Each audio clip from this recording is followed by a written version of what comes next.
Зэрлэг омгийнхан далуулсан хүн. Америкийн иргэн адал явдал эрэлхийлэгч, номлогч Жон Аллен Чао өөрийн аялын бичлэгүүдээ үргэлж Instagram хаягтаа оруулдаг байв. Харин эдгээр зургууд түүний сүүлчийнх болсон юм. Эрх баригчдын мэдээлснээр 26 настай залууг бусдад алуулсан гэв. Жон Христийн шашны номлогч байсан ба энэхүү ажлаар 2018 оноос өмнө Мексик, Өмнөд Африк, Иракийн Курдистан руу очиж байсан. 2018 онд тэр хэдэн зууны турш дэлхийгээс тусгаарлагдсан аюултай зэрлэг омгийнхантай уулзахаар төлөвлөсөн байна. Энэ бол хойд Сентинелийн арал. Дэлхийн хамгийн тайлагдшгүй нууцуд энд бий. Хүн төрлөختнөөс 60 мянган жилийн турш бүрэн тусгаарлагдсан омгийнхны эх орон. Хойд Сентинел бол энэтхэг улсад хамааралтай Андаманы арлуудын нэг ба тэнд аялах хатуу хориотой. Гэсэн хэдий ч 2018 онд Америкийн иргэн нутгийн загасчин хөлсөлж тэнд очисон байна. Цэргийнхний эргийн хамгаалтыг давахын тулд шөнөөр тэд завтай салцгээжээ. Баригдвал шоронд орох аюултай юм.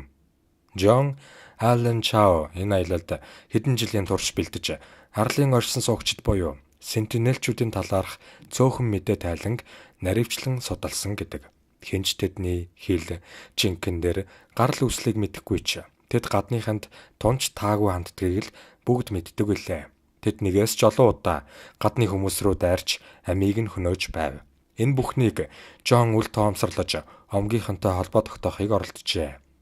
Жон загасчинтай цуг эргийн хамгаалтыг давж гарan арлын эрхтэй ойролцоо очсны дараа өөрийн каяк завтай цааш сэлжээ. Тэр арал дээр гарч ирэхэд нутгийн оршин суугчид дайсагнан угтаж авсан байна. Арлынханд бэлэг өгөхийг оролдон хэлийг нь дуурайж ярихыг оролдсон ч нөхцөл байдал аюултай болж түүн рүү сумнууд харвсан байна.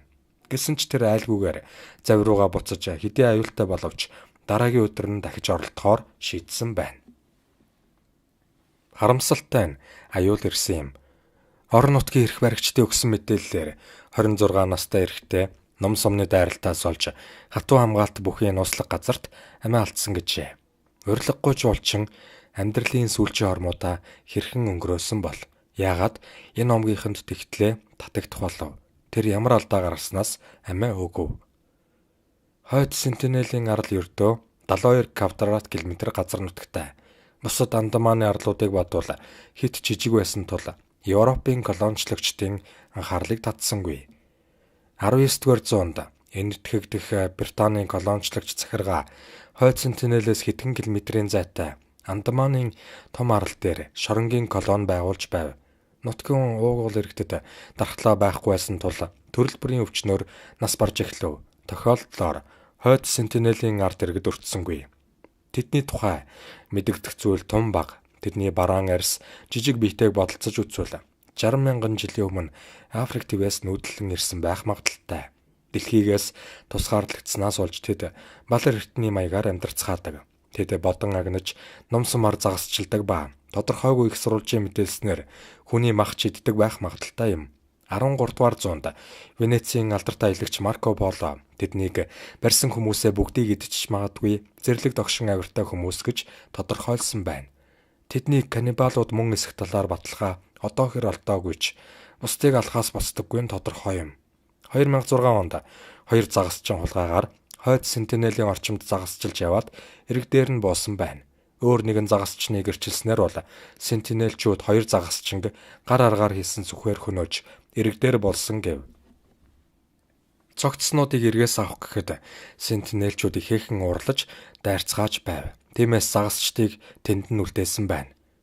Уугуул омгийнханд зориулсан 1956 оны хуулиар тэднийг хамгаалдаг. Уг хуулиар бол арал дээр буух буюу 10 км хүртэл ойртохыг ч хориглодог байна. Ингэснээр сентинелчүүдийг орчин үеийн өвчнүүдээс хамгаалж буй хэрэг юм. Мөн урилгагүй зочдыг дайралтанд өртөхөөс сэргийлж буй хэрэг. Энэ бүх хуулийг мэдэж байсан ч Жон энэ аялалтаа бараг 10 жил бэлдсэн гэдэг. Энэ аяллаа ачаар Библийг сентинел хэл рүү 100% төгс орчуулж чадна гэж найдаж байв. Жон Есүсийг мэдгүй хиндэж түүний талаар ярьж өгөх зорилготой Христийн номлогч байсан билээ. Гэсэн чи яагаад сентинелчүүд гэж? Нью-Йорк Таймс-ийн мэдээлснээр бол тэр сентинелчүүдийн талаар дунд сургууль сурж байхдаа Жошуа төслийг уншиж байгаад олж мэдсэн байна. Вебсайтад үтснээр сентинелчүүдийг дэлхийн хамгийн хаалттай хүмүүс гэж тодорхойлсон байв. Энэ мэдээ урам зоригтой залуу номлогчид мотивац өгсөн гэж болно.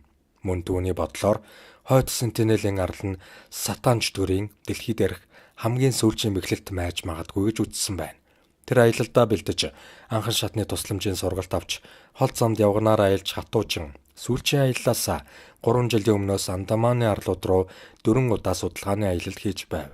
2018 оны 11 сарын 14-нд тэр нэг өөдгөө загасчинд $330 хөлс төлж арал руу хулгайгаар очихоор болов. Дараагийн өдөр нь очсон ч арлынхантай холбоо тогтоож чадахгүй байв. Түүн рүү ном сумаар харваж оролцоож байв. Уг нь тусгаарлагдсан омгийнхан өдөөс нь сумаар харваад байна гэдэг тэднийг тайван орхиол гэсэн үг. Гэсэн ч Жон дараагийн өдөр дахин оролдожээ. Завнаас буухын өмнө тэмдэглэлийн дэвтэртээ эцэг ихтэй зориулж захиа бичиж үлдээсэн байв. Эхний өдрийн түрэмгийн харилцаанаас үүдэж алуулч магадгүйгээ ойлгож байсан ба сентинелчүүдэд битгий уурлаарай гэсэн байв. Мөн тэрээр тэмдэглэлтэй эзэн минь энэ арал сатаны сүүлчийн хорогдсон газар мөн үү? Тиймээс ч таны нэрийг энд хэлж сонсож байгаагүй болов. Омгийнхны мөнхийн амьдрал тэдний гарт байна гэх мэтээр бичсэн байна. 11 сарын 16-нд түүний дэвтэрт ямар нэгэн тэмдэглэл байсангүй.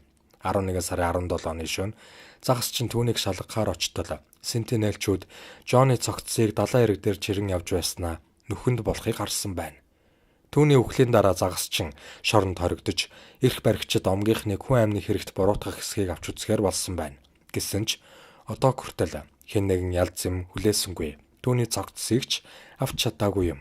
Өөрийн итгэл үнэмшилтэд хөтлөгдөн Жон Аллен Чао нутгийн хуулийг зөрчиж сентинелчүүдийн хүнтэй харьцахгүй байх хүслийг огоорч бусдыг ч хууль бус аялалтаа татан оруулсан билээ.